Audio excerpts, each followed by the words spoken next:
तो हम शुरुआत करते हैं अपनी सेमीकंडक्टर वाली क्लास। और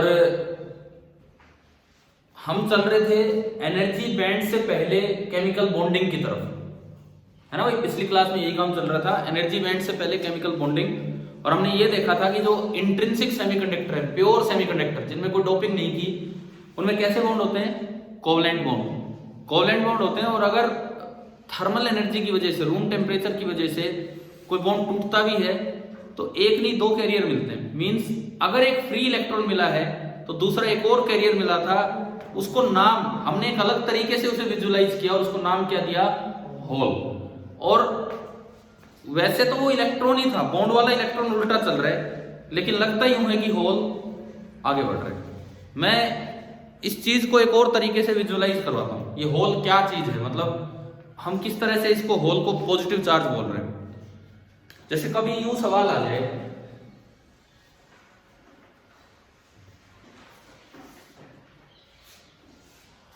यहां पे लिक्विड भरा हुआ है, लिक्विड भरा हुआ है कोई भी, और उसके अंदर होल की जगह में ले रहा हूं बबल्स। लिक्विड भरा हुआ है और मैं होल्स की जगह बबल्स ले रहा हूं इसमें।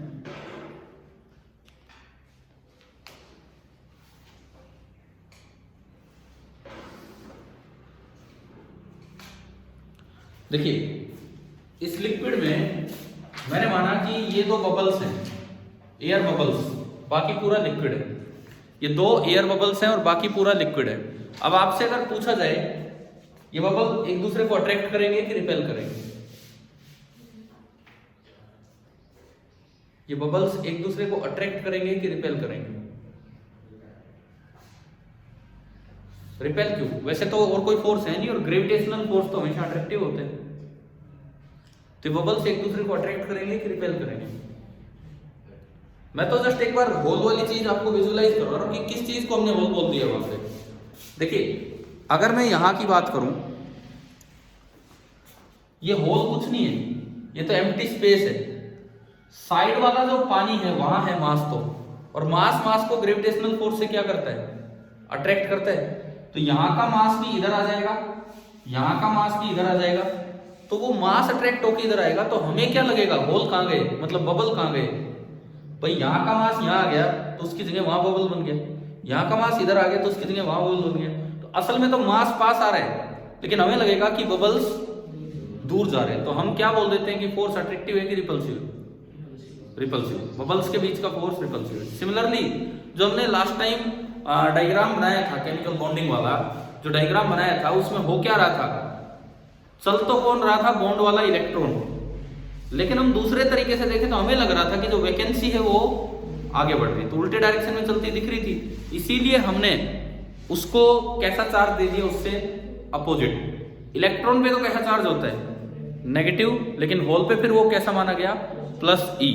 ये बिल्कुल इससे अपोजिट ही नेचर यहां भी हो रहा है। जैसे फोर्स है तो अट्रैक्टिव, वाटर के बीच में अट्रैक्टिव है, लेकिन एयर के बीच में, बबल्स के बीच में कैसा लग रहा है? हमें रिपल्सिव लग रहा है। तो इसी तरह की ये चीज थी, ठीक है। एक्सट्रिंसिक पे जाने से पहले मैं आपसे पूछ लेता हूं, इंट्रिंसिक सेमीकंडक्टर में दो तरह के कैरियर थे। पूछ नहीं रहा, मैं बता ही रहा हूं। दो तरह के कैरियर थे, एक को बोला इलेक्ट्रॉन, एक को बोला होल। हैं दोनों इलेक्ट्रॉन, लेकिन जिसको इलेक्ट्रॉन बोल रहे हैं वो फ्री इलेक्ट्रॉन है, और जिसको होल बोल रहे हैं वो बॉन्ड वाले इलेक्ट्रॉन है, जो धीरे धीरे शिफ्ट होते हैं। ड्रिफ्ट स्पीड किसकी ज्यादा होती है? इलेक्ट्रॉन की कि होल की? इलेक्ट्रॉन की, वो फ्री है। और इसीलिए मोबिलिटी भी किसकी ज्यादा होगी? इलेक्ट्रॉन की ही ज्यादा होगी। क्लियर? अब हमने एक और भी बात की थी उस दिन, उसमें पिछली क्लास में, कि जो नंबर डेंसिटी है, कैरियर कंसंट्रेशन, इलेक्ट्रॉन की हम रिप्रेजेंट कर रहे थे Ne से, होल की कर रहे थे NH से। इसकी यूनिट क्या होगी? नंबर डेंसिटी की। नंबर डेंसिटी की unit only metre cube inverse. Number per unit volume. Number की कोई यूनिट होती नहीं है, और वॉल्यूम के नीचे मीटर क्यूब, तो per metre cube means metre cube inverse. ये भी मीटर क्यूब इनवर्स में, ये भी मीटर क्यूब इनवर्स में। और एक चीज का ध्यान रखो, नंबर डेंसिटी को खाली नंबर ही बोल दिया जाता है सवालों में। सवाल आ जाए कि find the number of electrons, आप नंबर नहीं बता सकते हो, आप क्या बताने वाले हैं वहां पे? Number density. इस चीज का ध्यान रखना है, ठीक है, वॉल्यूम वॉल्यूम कोई नहीं देगा, तो नंबर डेंसिटी देनी है आपको। और हमने ये सीखा था कि अगर ये Ne है और ये NH है तो total number means total number density, इनका सम हो गया, इसके बराबर ही होगा। बोलो, इसके बराबर ही होगा। हमने सीखा था, वाटर की डेंसिटी वाला एग्जांपल दिया था मैंने, 1 kg पर मीटर क्यूब 1 ग्राम पर सीसी 1 ग्राम पर सीसी, तो जुड़ के 2 ग्राम पर सीसी नहीं होता है। सिमिलरली ये और ये दोनों बराबर होंगे, और इसको हमने किससे डिनोट कर दिया था, Ni, इंट्रिंसिक कैरियर कंसेंट्रेशन। और फिर मैंने कहा था एक रिलेशन याद रखना जो आगे काम आएगा, Ne इंटू NH, और ये किसके बराबर हो जाता है, क्योंकि इसकी जगह भी मैं Ni लिख सकता हूँ, इसकी जगह भी Ni। ये अभी आज की क्लास में यूज होगा रिलेशन। तो आपका जो केमिकल बॉन्डिंग वाला टॉपिक चल रहा है, आपने पहला टाइप ले लिया है इंट्रिंसिक सेमीकंडक्टर। अब उसमें दूसरा टाइप आप डालें एक्सट्रिंसिक सेमीकंडक्टर। एक्सट्रिंसिक सेमीकंडक्टर, उसमें हम केमिकल बॉन्डिंग अब सीखेंगे कि क्या है क्या नहीं है। और फिर आज की क्लास में एनर्जी बैंड्स पे भी चलेंगे, एनर्जी बैंड्स क्या होते हैं, कैसे बनते हैं, एक बार इनका आइडिया लेने के बाद।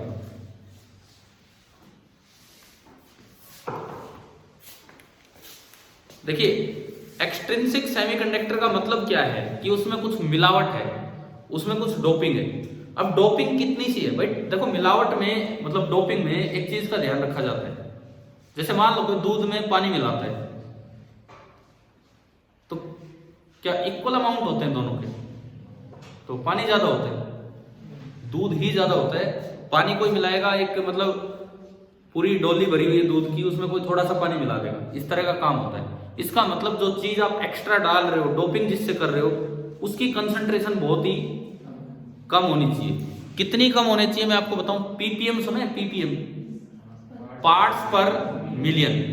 यानी कि अगर 1 मिलियन एटम, 1 मिलियन होता है 10 लाख 10⁶, अगर 1 मिलियन एटम ओरिजिनल जर्मेनियम या सिलिकॉन के हैं, तो कोई एक एटम आपका डोपेंट एटम होगा। डोपेंट मतलब जिसकी थ्रू आप डोपिंग कर रहे हैं।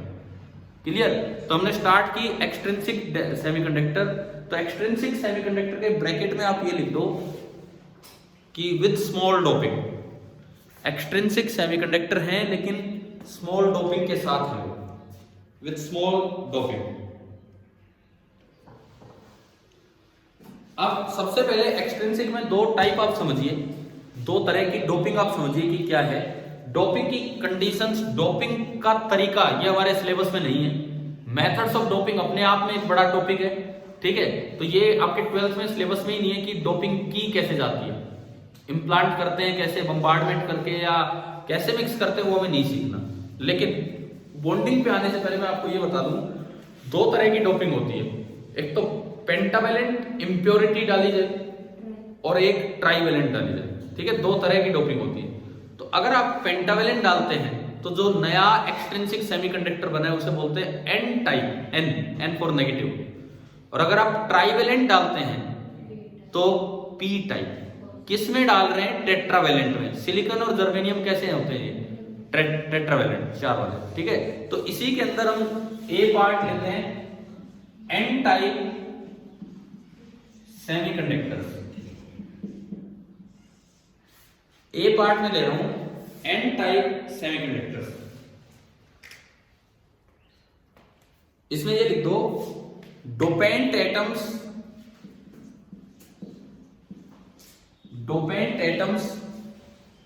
Are pentavalent.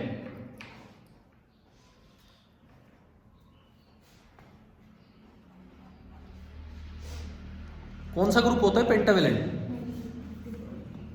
जैसे आर्सेनिक हो गया, फॉस्फोरस हो गया, ये पेंटावेलेंट वाले ग्रुप में आ रहे हैं सारे, है ना। Sb हो गया, तो ये इस तरह की चीजें आप पेंटावेलेंट उसमें डाल देते हैं। मेनली हम आर्सेनिक ही लेके चल लेते हैं, ये ज्यादा दिखाया जाता है उनमें एग्जांपल्स में। अब इसमें देखो क्या होगा, बॉन्डिंग कैसी होगी। मुझे फिर से उसी डायग्राम पे आना पड़ेगा, वो जो स्फीयर से बनाए थे हमने उस दिन पिछली क्लास में, तो वही सीखना होगा। शुरुआत जो है इसकी एनालॉग इलेक्ट्रॉनिक्स की, थोड़ा थोड़ा केमिस्ट्री से रिलेटेड है, तो इसी तरह से हम चल रहे हैं। देखिए, मान लो ये सिलिकॉन या जर्मेनियम के एटम्स हैं।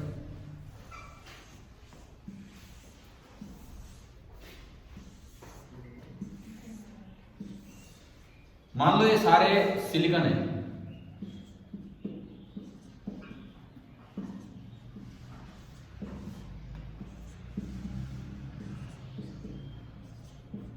सपोज ये सारे सिलिकॉन हैं, एक बीच में ऐसा जाके फिट हो गया जो पेंटावेलेंट है।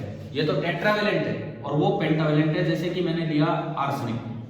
अब डोपिंग की खासियत ये होती है, एक तो ना वो बिल्कुल उसी तरह की बॉन्डिंग कर ले जाके जैसे कि पहले वहां कौन था, सिलिकॉन।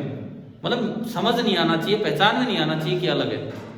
पूछा जाए इसका साइज छोटा होता है कि बड़ा होता है, नियरली सेम साइज लिया जाता है। जो ओरिजिनल एटम है उनके जैसा ही साइज लिया जाएगा।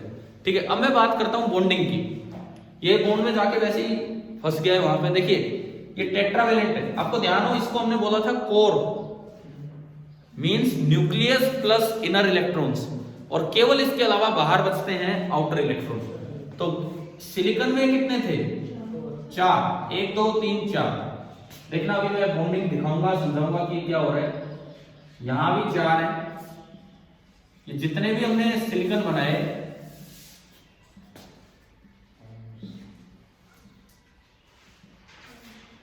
हर एक जगह 4 है।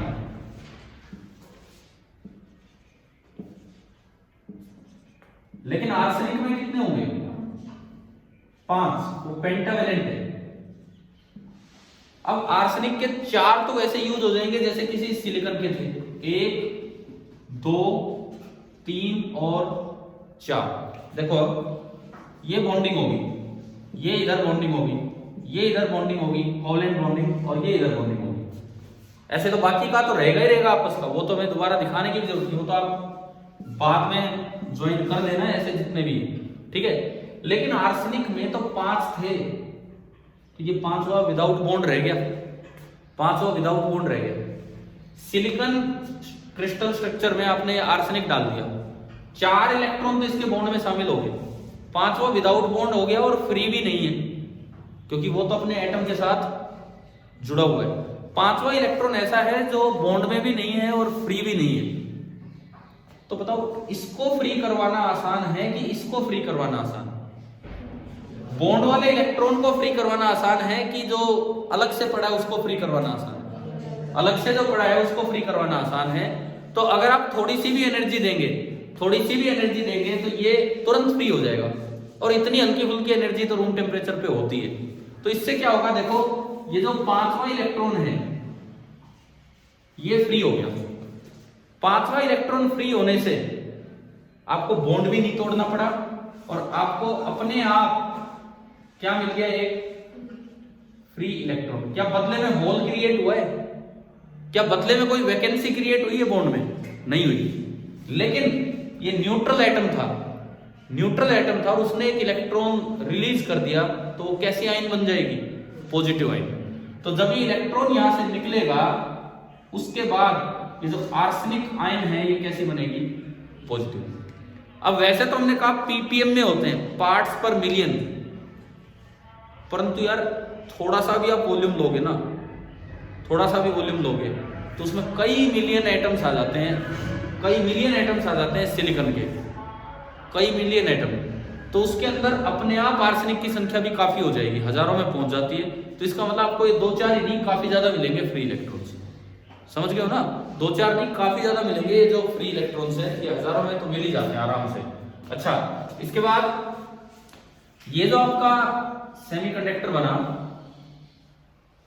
इसमें ये बताओ नंबर ऑफ इलेक्ट्रॉन ज्यादा है कि नंबर ऑफ होल्स ज्यादा है? होल्स तो अब बन ही नहीं रहे, जो पहले ही थे प्योर सेमीकंडक्टर जब ये था, जब जो थे वही थे। अभी अगर मैं इसको देखूं तो number of electrons means number density वो ज्यादा है किससे, नंबर ऑफ होल्स से, काफी ज्यादा हो जाती है। तो ये जो पी टाइप सेमीकंडक्टर है ना, इसको हमने क्या नाम दिया था, एन टाइप सेमीकंडक्टर। ये नेगेटिवली चार्ज है कि पॉजिटिवली चार्ज? बताओ भाई, ये N type semiconductor negatively charge है कि पॉजिटिवली चार्ज? कैसा है, कोई बताएगा, नेगेटिव है कि पॉजिटिव है? पोज- ना तो ये पॉजिटिव है ना ये नेगेटिव है, न्यूट्रल है। आपने न्यूट्रल चीजों में न्यूट्रल चीज डाली तो ओवरऑल क्या रहेगा, न्यूट्रल। अगर कोई बच्चा इसको देखे कि इलेक्ट्रॉन ज्यादा है तो उसे लगेगा कि ये कैसा है, नेगेटिवली चार्ज। लेकिन जैसे इलेक्ट्रॉन रिलीज होता है बदले में क्या बन जाती है, फिक्स पॉजिटिव आयन भी तो बन रही है। तो जितना चार्ज उस पर नेगेटिव उतना ही चार्ज इस पे पॉजिटिव। तो ये एन टाइप जो सेमीकंडक्टर्स होते हैं ये पूरे चार्ज नहीं होते हैं, ये कैसे रहते हैं, न्यूट्रल ही रहते हैं। बना लो इसकी केमिकल बॉन्डिंग वाला डायग्राम कि ये इसका डायग्राम है एन टाइप सेमीकंडक्टर्स का। हम एनर्जी बैंड डायग्राम पे आएंगे अभी थोड़ी देर में।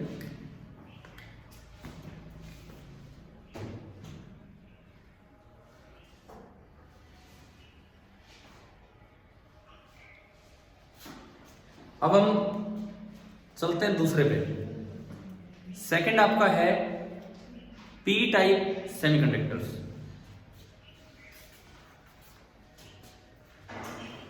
पी टाइप सेमीकंडक्टर, इसमें कौन सी डोपिंग होती है, ट्राइवेलेंट। ठीक है, तो उसी तरह से लिख लो जैसे आपने पीछे वाला लिखा अपना, dopant atoms are trivalent. Bracket में एग्जांपल लिख देना, बोरॉन मतलब सिंबल लिख लो बी, एल्यूमिनियम, इंडियम, आयन, ये इसके सिंबल लिख दीजिए, बोरॉन, एल्यूमिनियम, इंडियम, इस तरह के। हम मेनली बोरॉन ही यूज कर देंगे। ठीक है, अब देखो मैं तो इसी डायग्राम में चेंज करके दिखा दूंगा, आप अलग से कर लेना। इधर देखिए कि क्या चेंज होगा, चेंज क्या होगा उस चीज में हम आते हैं। यहां पे इस बार ना आर्सेनिक नहीं है, आर्सेनिक की जगह कौन आ गया है, बोरोन। बोरोन में कितने इलेक्ट्रॉन होते हैं आउटर सेल में, 3, 1, 2 और 3, ये तो रह गया 1, 2 और 3, ये रह गया। अभी ये तो बॉन्ड पूरा ही नहीं हो रहा, यहां पे ये बॉन्ड पूरा नहीं हो रहा। 3 साइड तो उसने बॉन्ड बना दिए, लेकिन 1 इलेक्ट्रॉन अभी भी चाहिए इसको बॉन्ड बनाने के लिए। तो ये बोरोन करता क्या है, ये बोरोन करता क्या है, देखिए ये साइड वाले कहीं से ना एक इलेक्ट्रॉन को अट्रैक्ट कर देता है, साइड वाले कहीं से एक इलेक्ट्रॉन बड़ी आसानी से अट्रैक्ट कर लेता है। उससे क्या होता है, ये अपना बॉन्ड पूरा कर जाएगा, उस इलेक्ट्रॉन को यहां बुला के अपना बॉन्ड पूरा कर जाएगा। अगर वहां से इलेक्ट्रॉन हटके यहां आ गया तो वहां एक वैकेंसी क्रिएट होगी, वहां एक वैकेंसी क्रिएट होगी। ध्यान से सुनो ये क्या हो रहा है, आपने यहां से इलेक्ट्रॉन को बोरोन ने अट्रैक्ट कर दिया आसानी से, तो यहां एक वैकेंसी क्रिएट होगी और उस वैकेंसी को हम क्या नाम देते हैं, होल। एक न्यूट्रल चीज थी बोरोन और उसने एक इलेक्ट्रॉन अट्रैक्ट कर लिया, तो कैसी आयन बन गई है, न्यूट्रल चीज थी बोरोन और उसने एक इलेक्ट्रॉन अट्रैक्ट कर लिया, तो कैसी आयन बनी वो, नेगेटिव आयन। तो ये बोरोन नेगेटिव बना, लेकिन बदले में मिला एक होल। क्या आपको फ्री इलेक्ट्रॉन मिला है होल के साथ, होल के साथ कोई फ्री इलेक्ट्रॉन नहीं मिला। कल क्या हो रहा था, इंट्रिंसिक सेमीकंडक्टर्स में बॉन्ड टूटा थर्मल एनर्जी से, तो एक इलेक्ट्रॉन मिला तो एक होल भी मिला, तो Ne और NH दोनों क्या थे, बराबर थे। लेकिन अब क्या हो रहा है, पिछले में हमने पढ़ा पी टाइप में खाली इलेक्ट्रॉन एक्स्ट्रा मिल रहा है, होल नहीं मिल रहा। एन टाइप में हम पढ़ रहे हैं खाली होल मिल रहा है, इलेक्ट्रॉन नहीं मिल रहा है। इसका मतलब इसमें अगर आप देखोगे तो NH जो है वो काफी ज्यादा हो जाएगा किससे, Ne से। NH काफी ज्यादा हो जाएगा Ne से, लेकिन पूरा न्यूट्रल ही रहेगा। क्यों रहेगा, क्योंकि जितने होल मिल रहे हैं उतने ही क्या मिलते जा रहे हैं आपको, नेगेटिव आयंस। होल पे पॉजिटिव चार्ज, ये नेगेटिव आयन, तो इसलिए न्यूट्रल है। ये इसकी केमिकल बॉन्डिंग है।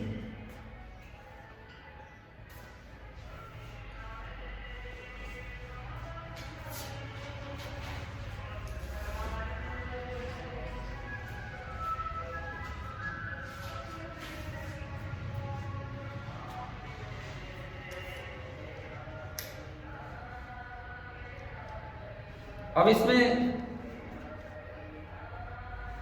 मैंने आपको इंट्रिंसिक और दोनों एक्सट्रिंसिक की केमिकल बॉन्डिंग समझा दी है कि किस तरह से ये काम करते हैं।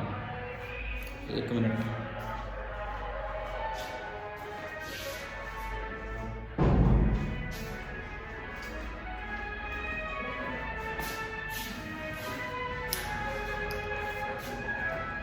अब सवाल आते हैं कि इनकी संख्या, नंबर मींस कंसंट्रेशन, वो कैसे बताएं। ठीक है, आपने ये तो कह दिया इसमें ये ज्यादा हो गया, उसमें वो ज्यादा हो गया। सवाल आ जाए कि आपको बना लिया ना ये सभी ने, ठीक है, क्वेश्चन यूं आ जाए कि आपको नंबर डेंसिटी इंट्रिंसिक की दे रखी है, एनआई जिसको हम बोलते हैं, एनआई इंट्रिंसिक कैरियर कंसंट्रेशन दे रखी है, कोई डोपिंग उसने कर दी पीपीएम में। अब फिर वो पूछ ले कि बताओ अब नई इलेक्ट्रॉन की संख्या या नई होल की संख्या कितनी होगी, तो वो कैसे निकालते हैं। उसके लिए एक लॉ होता है जिसे बोलते हैं mass action law. Next heading आप डालिए mass action law.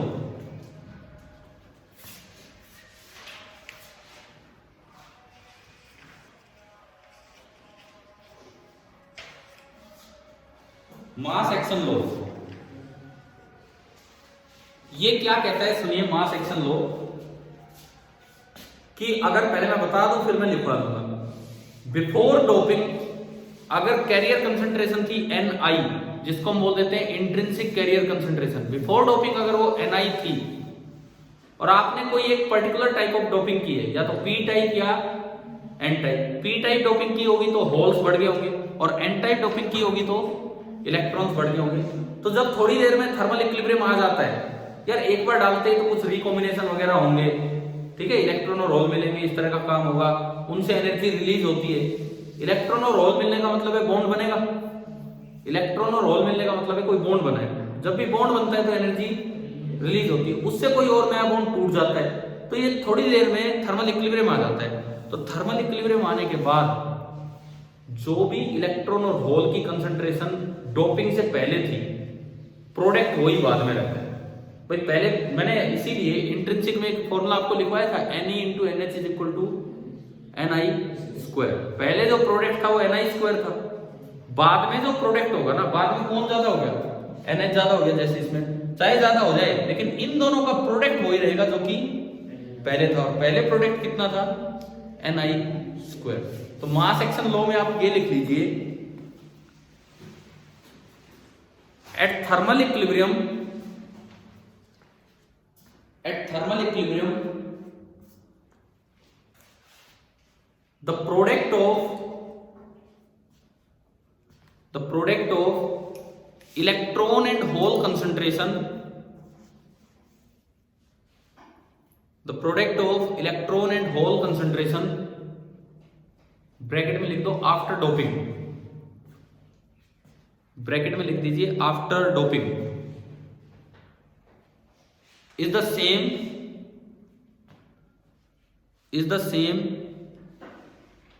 as it was in के बाद लिखना intrinsic, as it was in intrinsic semiconductor, और ब्रैकेट में लिख देना बिफोर डोपिंग।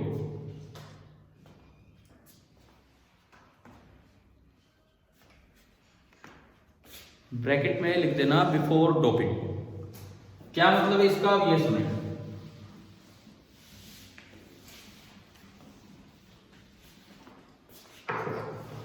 देखिए ये एक प्योर सेमीकंडक्टर है, प्योर का मतलब इंट्रिंसिक। ये हमने लिया एक इंट्रिंसिक सेमीकंडक्टर है,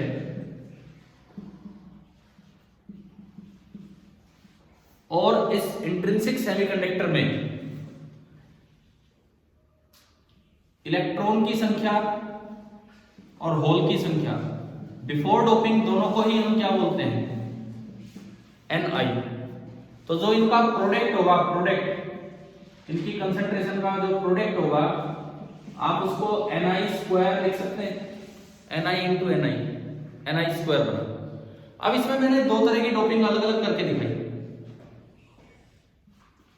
एक बार मैं कहता हूं कि मैंने डोपिंग की है पेंटावेलेंट डोपिंग,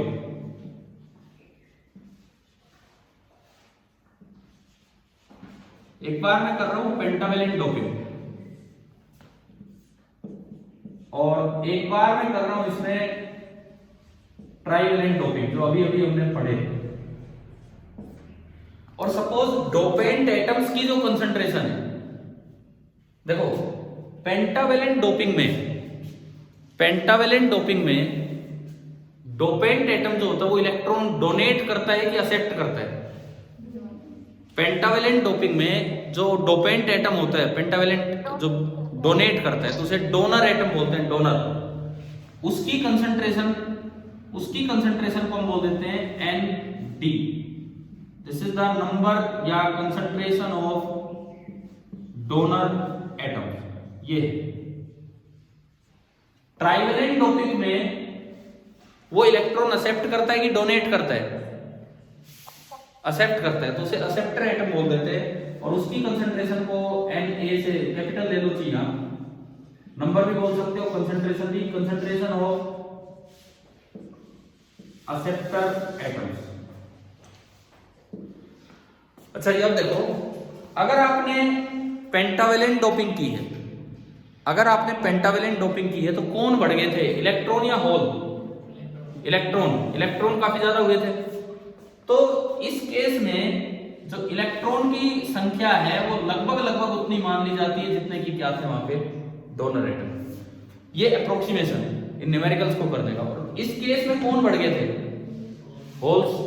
भाई एक इधर देखो, इधर इस वाले में एक डोपेंट एटम आने से एक इलेक्ट्रॉन मिल रहा था, एक डोपेंट से एक इलेक्ट्रॉन, तो मान सकते हैं कि लगभग ये क्या है, सेम है। ऐसे ही यहां अगर मैं देखूं तो एक बोरोन एटम से एक होल जनरेट हो रहा था कहीं, तो मैं यूं कह सकता हूं कि जो नंबर डेंसिटी या नंबर ऑफ होल्स हैं वो नियरली हम कितना मान लेते हैं, Na।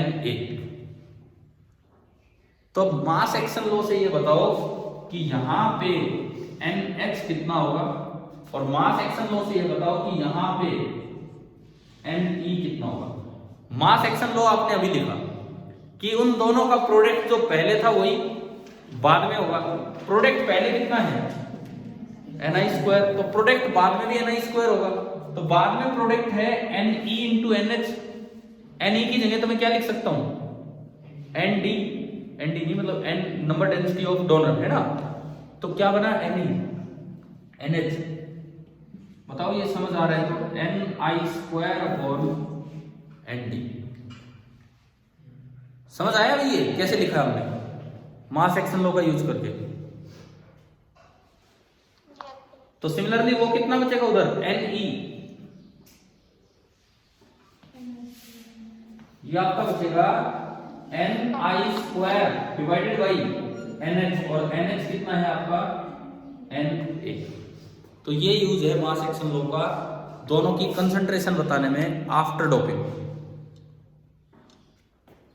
ये तब है जब साइमल्टेनियस डोपिंग नहीं हुई, एक साथ ट्राइवेलेंट और पेंटावेलेंट नहीं हुए, वो वाला हम अभी नहीं कर रहे हैं, वो अलग से केस आपको बता देंगे कि एक साथ दोनों डोपिंग हो तो कैसे निकालते हैं संख्या। वैसे और जो पूरा चैप्टर चलेगा उसमें या तो ओनली एक साइड पी टाइप की डोपिंग चलेगी या फिर only an type. Simultaneous doping अगर एक ही सैंपल में एक ही जगह पे दोनों डोपिंग हो तो कैसे मास एक्शन लॉ लगाते हैं उस पर भी हम आएंगे बाद में, वो एक एक्स्ट्रा पॉइंट है। तो चलो ये पॉइंट आ गया समझ में, मास एक्शन लॉ क्या है। अब अपनी बुक में एनसीईआरटी टेक्स्ट बुक में, अब पेज नंबर में नहीं बोलता क्योंकि अलग अलग हो जाते हैं हमारे मतलब। एग्जाम्पल नंबर 14.2 पे आप आइए, चैप्टर 14 के सेकंड एग्जाम्पल पे आप आइए।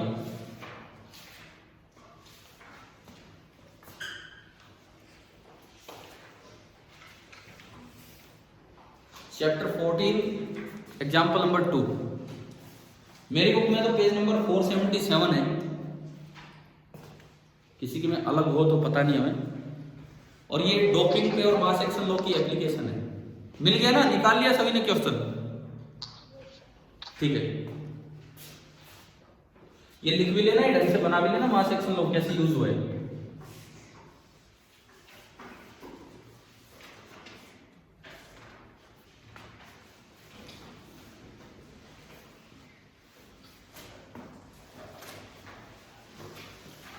तो अब हम यहां आ रहे हैं एग्जाम्पल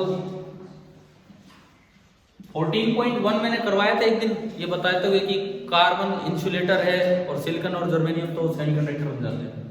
अभी मैं आ रहा हूं एग्जाम्पल 14.2।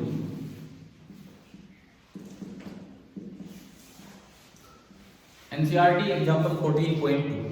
देखिए इसमें क्या लिखता है, suppose a pure silicon crystal, pure means intrinsic, pure silicon crystal में इतने एटम्स पर मीटर क्यूब है। क्या ये Ni है? क्या ये Ni है कि इतने एटम पर मीटर क्यूब है? नहीं, इससे कैरियर का कोई लेना देना नहीं है। ये तो वैसे इसने दिए हैं कि भाई प्योर सिलिकॉन ये डोपिंग के लिए दिया जाता है, पीपीएम वगैरह बताने के लिए। देखते हैं, हम मिटा दो इसे। हम अपना एग्जांपल 14.2 देख रहे हैं। तो सबसे पहले तो ये बात कर रहा है प्योर सैंपल की, बिफोर डोपिंग। प्योर सैंपल का मतलब है बिफोर डोपिंग, और उसमें जो संख्या दे रखी है, जो कंसंट्रेशन दे रखी है, वो दे रखी है 5 × 10⁻28 एटम्स पर मीटर क्यूब। इसके बारे में बोला है कि इतने atoms 5 × 10⁻28 atoms per metre cube, ये ओरिजिनल एटम्स है। उसके बाद ये बोलता है it is doped by 1 ppm concentration of pentavalent arsenic. पहली बात, ये कौन सा टाइप सेमीकंडक्टर बना दिया इसने? N type. पेंटावेलेंट डाला है तो एन टाइप बना दिया, लेकिन उसकी कंसंट्रेशन इसने दी है 1 ppm।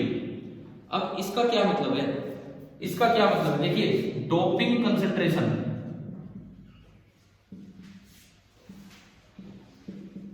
ये एक्सेप्टर एटम है कि डोनर एटम है? डोनर। ये पेंटावेलेंट है, डोनर है, तो ND ये आपको बोला है 1 ppm। अब मैं एक बार ppm से ये निकालूं कि ये क्या है। 1 ppm का मतलब है 1 पार्ट पर मिलियन। इसका मतलब अगर आप 10 की पावर 6 एटम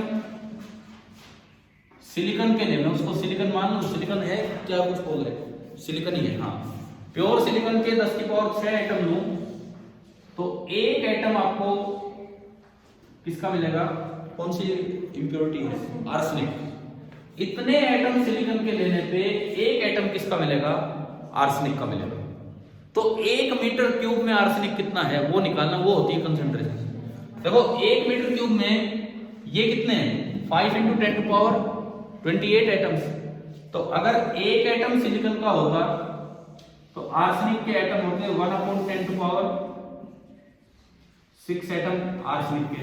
फिलहाल कितने एटम है? मैं 1 मीटर क्यूब तक पहुंच रहा हूं।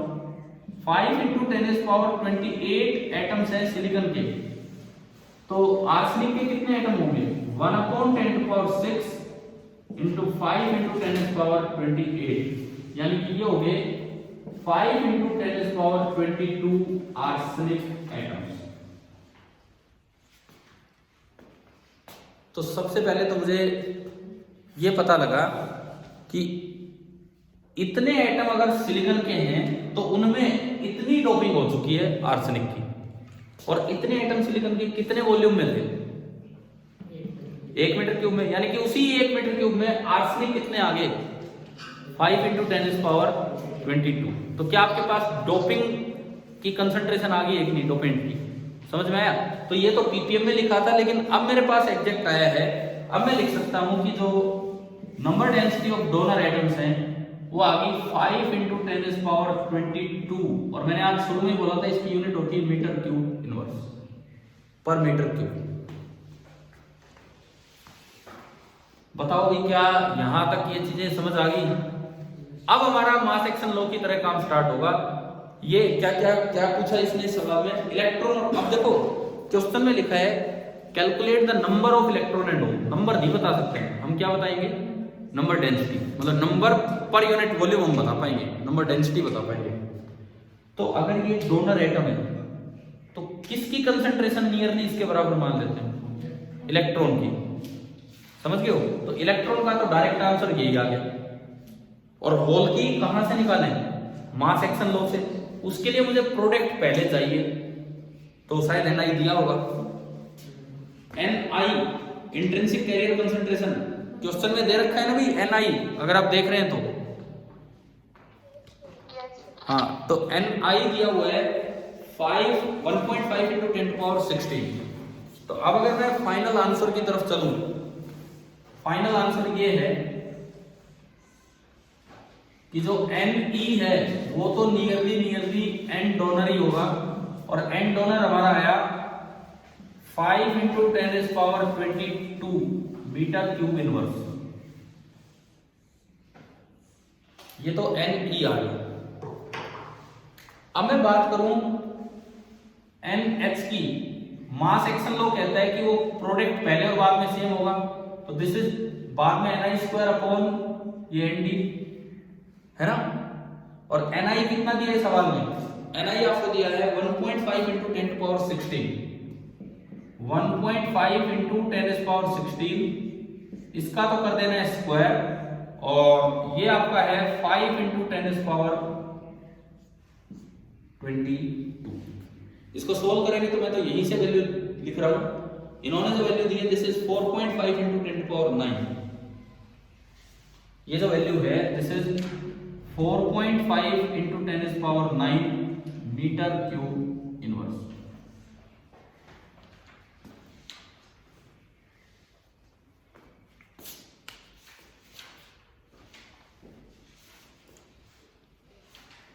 जब मास एक्शन लॉ लगाना आ गया, कैसे न्यूमेरिकल में यूज करते हैं मास एक्शन लॉ, ठीक है। ये अब एक और चीज पे आपका ध्यान जाए इधर, Ni था 1.5 into 10⁻16 metre cube inverse. Doping से पहले इतने ही तो संख्या इलेक्ट्रॉन की थी और इतनी ही होल की थी। इलेक्ट्रॉन तो बढ़ गए, क्यों बढ़ गए, क्योंकि आपने पेंटावेलेंट इम्प्योरिटी डाली, लेकिन होल की संख्या पहले तो थी 10⁻16 और अब कितनी आ रही है 10⁻9, तो होल कम हुए हैं कि उतने ही है, कम हुए। इसका कम होने का कारण होता है रिकॉम्बिनेशन।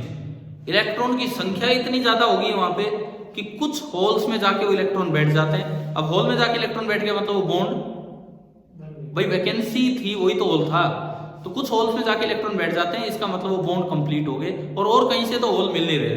इलेक्ट्रॉन तो फिर भी चलो मिल रहे थे डोपेंट एटम से, लेकिन होल तो कहीं से मिल ही नहीं रहे, इसीलिए होल्स की संख्या क्या होती है, पहले से कम हो जाती है, और इलेक्ट्रॉन्स की संख्या पहले से बढ़ गई है। देखो पहले थे 10⁻16 और अब कितने हैं 10⁻22, तो बढ़े हैं ना इलेक्ट्रॉन। अब कोई सोचे यार रिकॉम्बिनेशन हुआ है तो उसमें तो होल खत्म होगा, तो साथ में भाई अगर रिकॉम्बिनेशन हुआ है तो एक होल खत्म हुआ है तो बदले में एक फ्री इलेक्ट्रॉन भी तो खत्म हुआ है, तो फिर इलेक्ट्रॉन भी तो कम होने चाहिए थे, इलेक्ट्रॉन भी कम होने चाहिए थे, लेकिन कुछ इलेक्ट्रॉन पहले से थे, कुछ डोपिंग से आए, तो ओवरऑल इलेक्ट्रॉन तो बढ़ते ही हैं। अगर आपने पेंटावेलेंट डोपिंग की, कुछ तो पहले से थे ही इंट्रिंसिक, कुछ डोपिंग से आ रहे हैं, तो अगर कुछ रिकॉम्बिनेशन भी हो गया तो भी ओवरऑल तो बढ़ेगा ही बढ़ेगा। इसीलिए 10⁻16 की बजाय यहाँ कितना आ गया 10⁻22। तो ये बताओ मास एक्शन लॉ कैसे अप्लाई करना है, क्या ये समझ आ गया? ठीक है। अब मैं एक स्पेशल क्वेश्चन है आपकी एनसीईआरटी में, पुरानी में तो है, नई में भी होगा शायद, आपको होमवर्क के लिए दे रहा हूं कि अगर एक साथ एक ही सैंपल में पी और एन दोनों डोपिंग कर दी जाए तो आप कैसे यूज करेंगे। और उसका हिंट देने के लिए मैं एक चीज आपसे पूछता हूं, ये बताओ, ये बन गया, इसमें इलेक्ट्रॉन ज्यादा है, होल कम है, तो ओवरऑल ये नेगेटिवली चार्ज है कि पॉजिटिवली? ओवरऑल ये नेगेटिवली चार्ज है कि पॉजिटिवली? न्यूट्रल। न्यूट्रल बिकॉज जितने इलेक्ट्रॉन या होल आएंगे उनके कोरस्पॉन्डिंग उतनी आयंस आएंगे, फिक्स आएंगे, समझ रहे हो ना। तो ऐसा नहीं है कि इस न्यूट्रलिटी का यूज होगा उस क्वेश्चन में, इस न्यूट्रलिटी का यूज होगा उस क्वेश्चन में। क्या होगा, मास एक्शन लॉ तो रहेगा, लेकिन ये चीज खत्म हो जाएगी कि एनी नियरली इतना, क्योंकि आप दो तरह की डोपिंग कर रहे होंगे, डोनर डोपिंग भी और एक्सेप्टर डोपिंग भी। एक बार देखना एक्सरसाइज में अगर हो तो इन किताबों में भी शायद तो होना चाहिए, अच्छा सवाल था। एडिशनल एक्सरसाइज में क्वेश्चन नंबर 12 देखो, इसी चैप्टर की एडिशनल एक्सरसाइज में क्वेश्चन नंबर 12।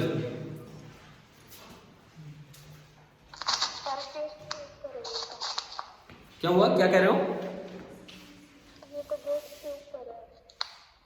हाँ पेज नंबर आप देख लो, पेज नंबर इसीलिए नहीं बोल रहा हूँ, ठीक है। क्वेश्चन नंबर 12 देखिए, भाई निकाल लिया होगा ना सभी बच्चों ने। क्वेश्चन नंबर 12 देखिए, इसमें है the number of silicon atoms per metre cube is इतना, क्या ये Na है? पहली लाइन में जो लिखा है ये Na नहीं होता है, ये तो डोपेंट की कंसंट्रेशन निकालने का तरीका होता है। इतना है, this is doped simultaneously with इतने एटम तो आर्सेनिक के और इतने एटम इंडियम के।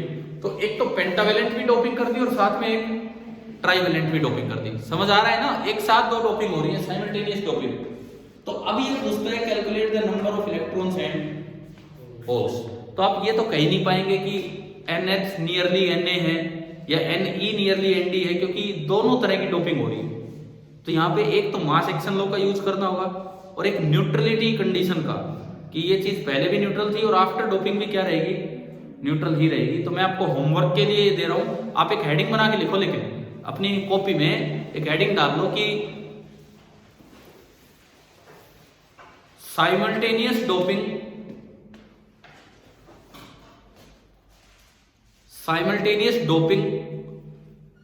Of N intrinsic semiconductor, simultaneous doping of an intrinsic semiconductor with both pentavalent and trivalent impurities, with both pentavalent and trivalent impurities। और इसके लिए ये नंबर लिख दो इसके हेडिंग के नीचे, NCERT exercise 14.12, NCERT exercise 14.12। Page number आप अपनी बुक के हिसाब से देख के लिख लेना जो भी होगा, और एक पेज इसके लिए छोड़ के रखो, कल की क्लास में डिस्कस करेंगे, लेकिन आप अपना ट्राई करके रखेंगे। मैंने हिंट दे दिया आपको, एक मास एक्शन लॉ का यूज होगा, या अप्रोक्सीमेट रिलेशन खत्म हो जाएंगे कि नहीं नियरली, ये एक चार्ज न्यूट्रलिटी का यूज होगा कि वो न्यूट्रल ही रहेगा। ठीक है, देखना और इसको पूरा सोल्व करके देखना कि कई बार क्या होगा, जैसे आपको सॉल्यूशन मिल गया, शायद एनसीईआरटी में पीछे दे रखो सॉल्यूशन मिल जाए, लेकिन उसको कैलकुलेट कैसे करेंगे वहां तक आपको पहुंचना होगा इसमें। ठीक है, अब ये डोपिंग और ये सब होने के बाद, केमिकल बॉन्डिंग होने के बाद, अब हम एक अगली चीज पे चलते हैं जो आपकी एनसीईआरटी बुक में इससे पहले दिया हुआ है। एक नया नाम है एनर्जी बैंड्स। हम एनर्जी लेवल तो पढ़ के आए हैं एटम वाले चैप्टर में, -13.6 इलेक्ट्रॉन वोल्ट एनर्जी पे पहला लेवल, दूसरा लेवल, तीसरा, इस तरह से। लेकिन अब यहां पे आते हैं एनर्जी बैंड्स। तो नेक्स्ट हेडिंग आप डाल low energy bands in solids. Energy bands in solids.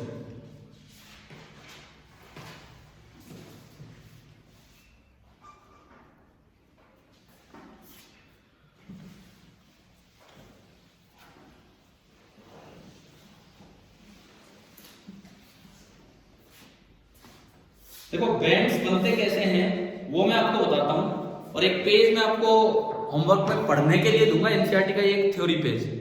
जैसे आपको मैंने इंट्रोडक्शन पढ़ाया था, इंट्रोडक्शन क्या उसी में 10 सवाल नहीं बन के आ गए थे?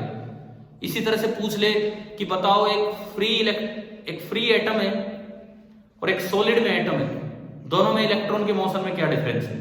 तो इस तरह के सवाल, इस तरह की चीजें आपको उस एक पेज से मिलेंगी, आप पढ़ेंगे।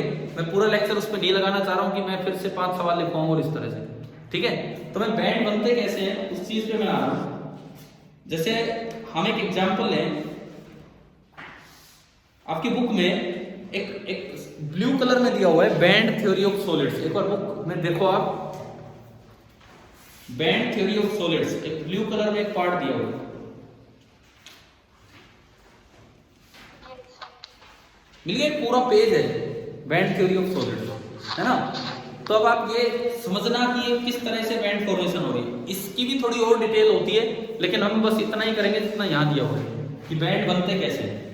इन्होंने कहा कि आप सिलिकॉन या जर्मेनियम का कोई भी एक क्रिस्टल ले लो, सिलिकॉन या जर्मेनियम का कोई भी एक क्रिस्टल, और सपोज उसमें n एटम्स है। मान लो मैं सिलिकॉन की बात करूं, सिलिकॉन की हमने इलेक्ट्रॉनिक कॉन्फ़िगरेशन लिखी थी, क्या बनी थी? 1s2 2s2 2p6 3s2 3p2। ये आउटर मोस्ट सेल को इन्होंने नाम दे दिया NH सेल। क्योंकि जर्मेनियम में ये 4th हो जाएगा, किसी में कुछ होगा। इसमें कितने इलेक्ट्रॉन है? 4। इसमें ना 4 इलेक्ट्रॉन है।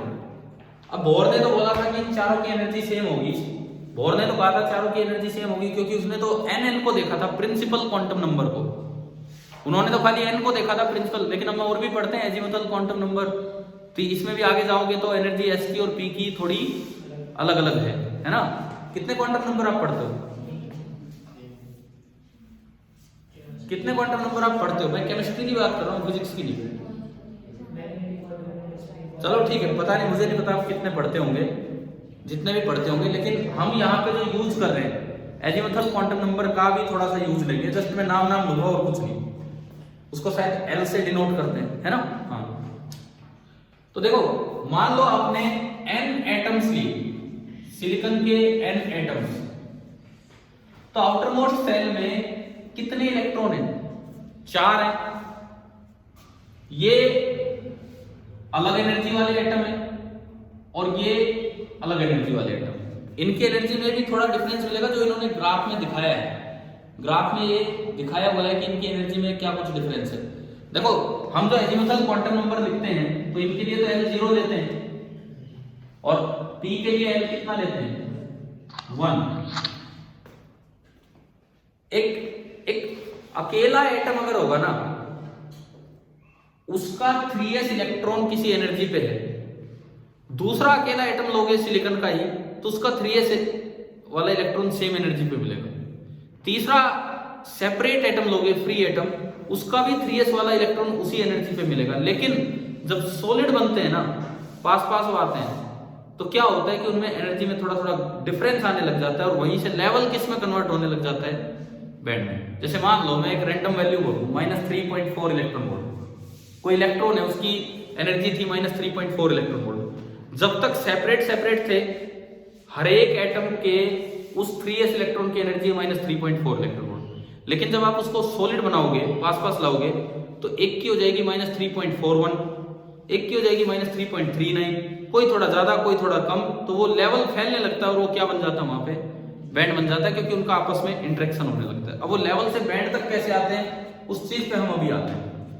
सपोज n एटम है, n एटम, s में कितने इलेक्ट्रॉन है किसी एक एटम में? 2। तो ऐसे n एटम है, तो मेरे पास कितने इलेक्ट्रॉन हो गए इस एनर्जी पे? 2n। सिमिलरली ये जो l बराबर 1 के कोरस्पॉन्डिंग जो एनर्जी होगी, जिसका क्वांटम नंबर आप प्रिंसिपल क्वांटम नंबर आप 3 ले रहे हो, इसके कोरस्पॉन्डिंग एनर्जी कितनी हो जाएगी ना? इसके कोरस्पॉन्डिंग कितने इलेक्ट्रॉन्स हो गए? 2n ही हो गए।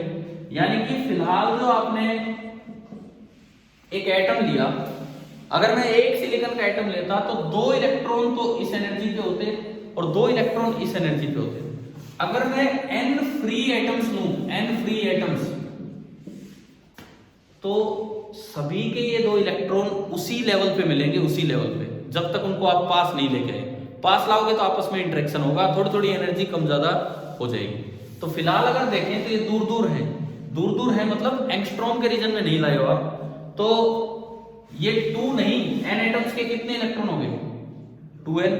और ऐसे ही ये भी 2 नहीं, n एटम्स के कितने इलेक्ट्रॉन हो गए? 2n। लेकिन इन सबका लेवल क्या है? सेम। ये 2n अपने अलग लेवल पे है और ये 2n अपने अलग लेवल्स पे है। तो देखिए अब हम शुरुआत करते हैं बैंड फॉर्मेशन कैसे होगा। अब हम शुरुआत कर रहे हैं कि बैंड फॉर्मेशन होगा कैसे। यहां मैं दिखा रहा हूं एनर्जी को, एनर्जी केवल किनकी? आउटर ऑर्बिट की। उसका कारण इनर ऑर्बिट का इतना फेरबदल नहीं होता। भाई आप 2 एटम को पास लाओगे तो सबसे पहले इंटरेक्शन किनके बीच होगा? अंदर वाले, बाहर वाले। अंदर वाले जो है वो तो अपने न्यूक्लियस के साथ बंधे हुए, वो तो उसी तरह से रहेंगे। बाहर वालों में इंटरेक्शन पहले होगा। तो इधर में लेके चल रहा हूं सेपरेशन, इधर में लेके चल रहा हूं सेपरेशन। आपकी बुक में ये स्पेसिंग नीचे लिखा हुआ है, इधर लिखा हुआ है वो स्पेसिंग है कि 2 एटम्स के बीच की स्पेसिंग कितनी लेनी है, वो दिखाएंगे। ठीक है, जब बहुत दूर थे, एटम फ्री थे, तो स्पेसिंग ज्यादा मान सकता हूं मैं। अगर एटम फ्री है तो क्या आपस में कोई इंटरेक्शन हो रहा है? कोई इंटरेक्शन नहीं हो रहा है। इसका मतलब एक सेल का जो 3s इलेक्ट्रॉन है, सॉरी एक एटम का जो 3s इलेक्ट्रॉन है, और दूसरे एटम का जो 3s इलेक्ट्रॉन है और तीसरे एटम का जो 3s इलेक्ट्रॉन है, सबकी एनर्जी सेम है, सबकी एनर्जी सेम है। ऐसे ही एक एटम का जो 3p होगा, दूसरे का 3p, सबकी एनर्जी सेम है। तो आप देखो जब स्पेसिंग ज्यादा है तो आपकी बुक में ग्राफ दूर एक सिंगल लाइन लिखा रखी है, देखिए बुक में ध्यान दीजिए। जब स्पेसिंग ज्यादा है, वही मैं यहां दिखाता हूं, जब स्पेसिंग ज्यादा है तो क्या एक सिंगल लाइन से वो रिप्रेजेंट नहीं कर रहे हैं सभी एटम्स के। ये तो कौन सा सेल ये ले रहे हैं 3s और ये कौन सा ले रहे हैं 3p। अगर n फ्री एटम्स हैं, अगर n फ्री एटम्स हैं तो 3s में भी कितने इलेक्ट्रॉन होंगे 2n और 3p में भी कितने इलेक्ट्रॉन होंगे 2n। तो ये 2n इलेक्ट्रॉन ही यहां है और ये 2n इलेक्ट्रॉन ही यहां है और सबकी एनर्जी एक ही है, ये इतना और ये इतना। तो लेवल आपको दिखा दिया गया कि ये समझ आ रहा है। ये कब है जब स्पेसिंग काफी ज्यादा है, ये तब है जब ये एटम क्या थे फ्री थे। ये तब की बात है जब ये एटम कैसे हैं बिल्कुल फ्री है। अब बात करते हैं कि स्टेट्स कितनी अलाउड है भाई। पी में ज्यादा से ज्यादा कितने तक आ सकते हैं 6 तक आ सकते हैं ना। एस में 2 तक ही आ सकते हैं। तो n एटम्स में तो 2n स्टेट्स होंगी, n एटम्स में 2n स्टेट्स होंगी। तो आप देखो उस ग्राफ में साथ साथ ही बुक का ये नजर डालते रहना कि उस ग्राफ में 2n स्टेट्स लिखी हुई है 2n इलेक्ट्रॉन्स के साथ। देखो ये जो 2n इलेक्ट्रॉन है इनके पास स्टेट्स भी कितनी अवेलेबल थी 2n, लेकिन p में तो ज्यादा से ज्यादा 6 आ सकते हैं, ठीक है। तो 6 स्टेट्स एक एटम में है जबकि ऑक्युपाइड कितनी है केवल 2। तो n एटम्स में 6n स्टेट्स होंगी और ऑक्युपाइड कितनी है 2n। आप बना लेना, ये बुक में है डायग्राम, आप बना लेना थोड़ी देर में, इसको समझो पहले। यानी कि ये जो नंबर ऑफ स्टेट्स हैं, नंबर ऑफ स्टेट्स यहां कितनी है 6n अलाउड स्टेट्स हैं, 6n अलाउड स्टेट्स हैं जिसमें से केवल 2n भरी हुई है। n में इसलिए ले रहा हूं कि मैंने n एटम मान लिए और कोई मतलब नहीं, क्योंकि मुझे सॉलिड बनाना है। और 2n स्टेट्स में से पूरी की पूरी 2n बनी है। ये सिंगल लाइन क्यों बनाया गया उसका मतलब समझ आ गया। हर एक इलेक्ट्रॉन इसी लेवल पे होगा, इसका भी हर एक इलेक्ट्रॉन कोई सा एटम ले लो इसी लेवल पे, ठीक है। अब देखो मैं थोड़ी स्पेसिंग कम करने लगा, इसमें बुक में देखो थोड़ी स्पेसिंग कम करने लगोगे तो क्या ये लेवल फैलने लगे। गैप है, गैप पहले भी था बाद में भी है, लेकिन ये लेवल फैलने लगे। और किस तरह से फैलेंगे सुनिए। अभी आप थोड़ी स्पेसिंग कम करने लगे,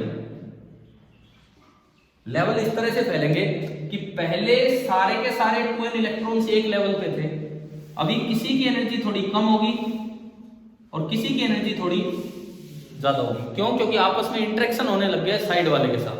पहले केवल खुद का फोर्स लग रहा था, साइड वाले का भी। तो देखो किसी की एनर्जी थोड़ी कम होगी और किसी की एनर्जी थोड़ी सी ज्यादा होगी।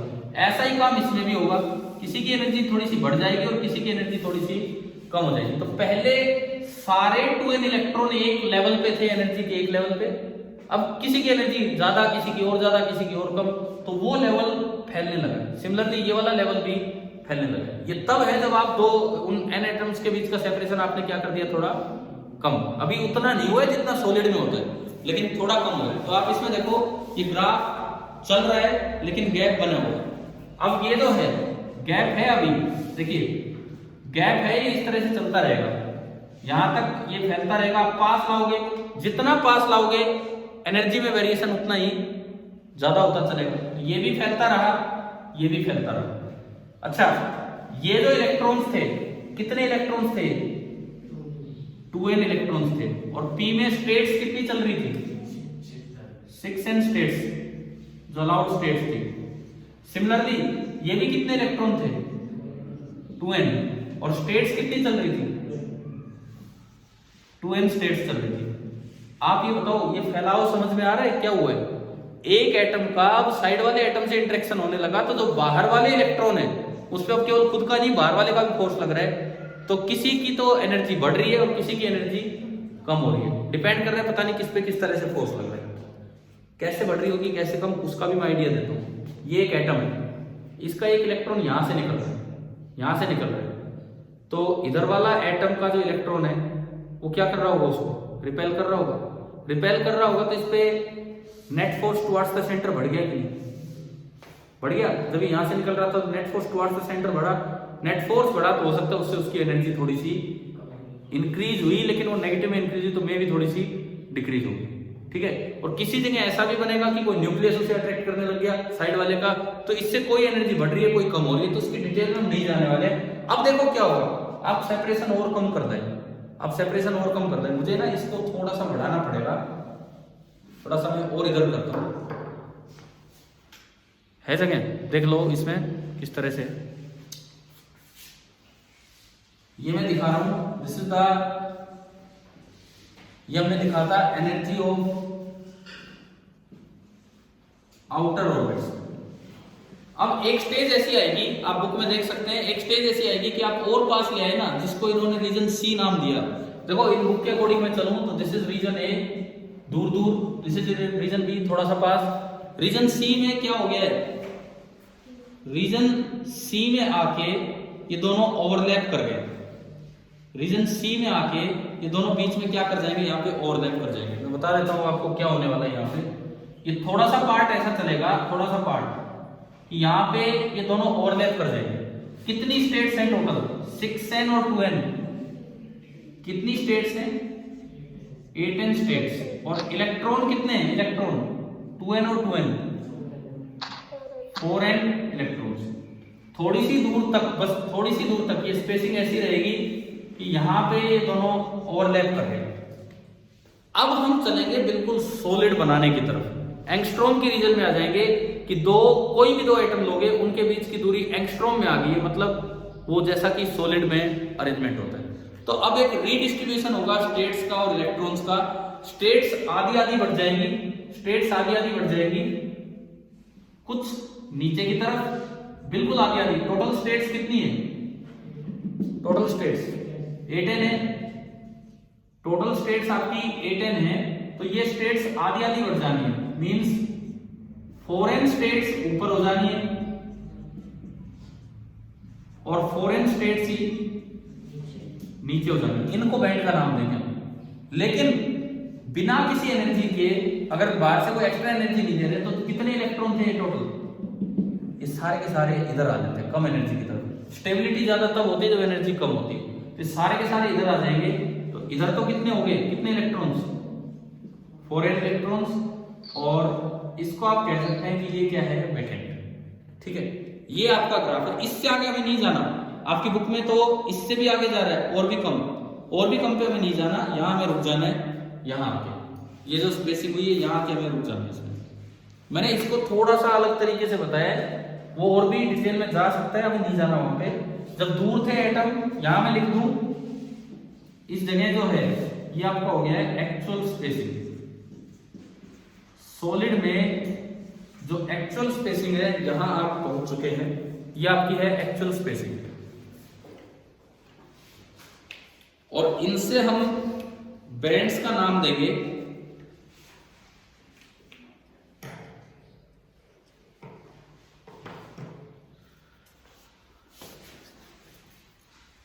अब ये हो तो अगली क्लास में पाएगा, मैं आपको वैसे बता देता हूं।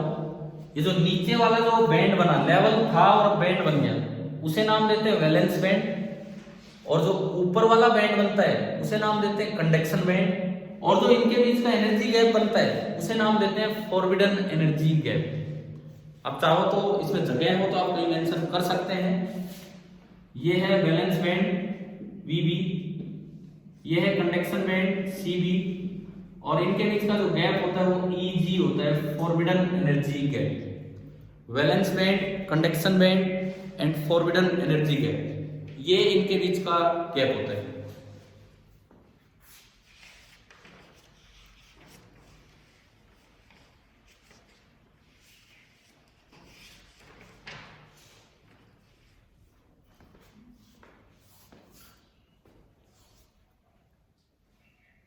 अब घर से आप कुछ पेजेस, एक दो पेजेस पढ़ेंगे।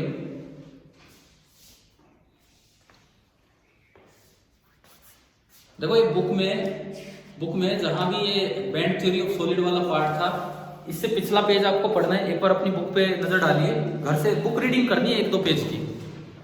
इससे पिछले पेज पे ये लिखा है on the basis of energy bands, कोई हेडिंग है? हाँ, वो थ्योरी में 4-5 सवाल से बन जाते हैं, तो वो थ्योरी आपको पढ़नी है। ये मैंने आपको समझा दिया है कि ये ब्लू कलर में जो है आप पढ़ना चाहो तो पढ़ सकते हैं। और इसके बाद जो अगला पेज है वो हम कल करेंगे। कौन सा? अगले पेज पे ना इन्होंने इंसुलेटर, मेटल और सेमीकंडक्टर तीनों में बैंड डायग्राम कंपेयर किया। सॉलिड तो 3 तरह के होते हैं, सॉलिड बन गया, लेकिन वो मेटल भी हो सकता है, इंसुलेटर भी और सेमीकंडक्टर भी। और फिर उसके बाद हम चलेंगे पी और एन टाइप के बैंड डायग्राम पे, जो शायद है यहाँ है कि आगे है, जहाँ भी है इन्होंने आगे दिए पी और एन के। तो कल की क्लास में मेनली हम बैंड डायग्राम्स और इन पे चलेंगे। ठीक है, थोड़ा सा पढ़ के आना एक आधे पेज। एक वो साइमल्टेनियस डोपिंग का क्वेश्चन करेंगे आप लोग। एक मैंने कल एक सवाल दिया था पीवीसी और एल्यूमिनियम का, हाँ जी, पिछली क्लास में कभी दिया था कि एक मैग्नेट को ड्रॉप किया है पीवीसी पाइप में और एल्यूमिनियम पाइप में, कौन जल्दी आएगा कौन देर में आएगा, बराबर टाइम लगेगा। और मैंने ये भी कहा था एनसीईआरटी बुक में उसका आंसर है, ईएमआई वाले चैप्टर में उसका आंसर है बुक के अंदर। तो मैं बता देता हूं आपको, आंसर तो सीधा सा है, पीवीसी पाइप में कोई मेटल नहीं होता है, जबकि एल्यूमिनियम पाइप में मेटल है। तो वहां पे एडी करंट इंड्यूस हो जाएंगे जैसे ही चलेगा ड्यू टू ईएमआई, जैसे ही मैग्नेट उसमें चलेगा due to EMI eddy current आएंगे, और एडी करंट आएंगे तो वो उसके मोशन को अपोज करेंगे अकॉर्डिंग टू लेंज लॉ। तो एल्यूमिनियम पाइप में जो मैग्नेट डाला है वो थोड़ा देर में निकल के आएगा, उसकी एक्सेलरेशन जी से कम होगी, जबकि पीवीसी पाइप में ऐसा कोई ईएमआई नहीं होता है तो उसकी एक्सेलरेशन जी से ज्यादा होती है ना, उसकी एक्सेलरेशन ओनली, दोबारा बोलता हूं मैं, पता नहीं किसमें क्या बोल गया, पीवीसी पाइप में कोई ईएमआई नहीं होगा तो वहां जो मैग्नेट आएगा उसकी एक्सेलरेशन जी होगी, जबकि एल्यूमिनियम पाइप में due to EMI Lenz law कहता है कि कुछ अपोजिशन होगा तो उसकी एक्सेलरेशन जी से कम होगी, तो वो ज्यादा देर के बाद निकलेगा और पीवीसी पाइप वाला मैग्नेट पहले निकल आएगा। क्लियर? अगर आपने सवाल लिखा था तो आप उसका जवाब लिख सकते हैं। चलो ये बताओ समझ आया कि नहीं आया क्लास का जो भी काम? ठीक है, अब 2 मिनट आप रुके रहो, मैं आपसे अभी बात करता हूँ।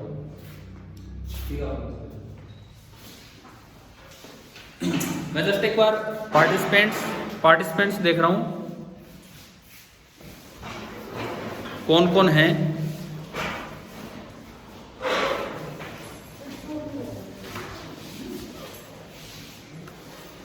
पार्टिसिपेंट्स के भाई मैं नाम ले रहा हूं ताकि अगली बार कुछ बढ़ोतरी हो। अंजलि, आजाद, गर्वित, हिमांशु, लोकेश, फाल्गुनी, रिचा, रितु एंड वैशाली। मतलब अगर मैं मेरा हटाऊं तो 9 बच्चे हैं क्लास में।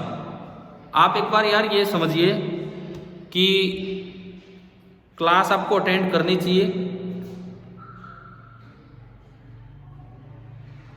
भाई देखो, मैं तो जो बच्चे अभी नहीं है क्लास में उनसे भी बस ये अपील ही कर रहा हूं कि आप अगर वीडियो लेक्चर देखें तो तब आपको पता लग जाए, जब आपको लाइव क्लास की अपॉर्चुनिटी मिल रही है तो आप क्यों नहीं अटेंड कर रहे हो?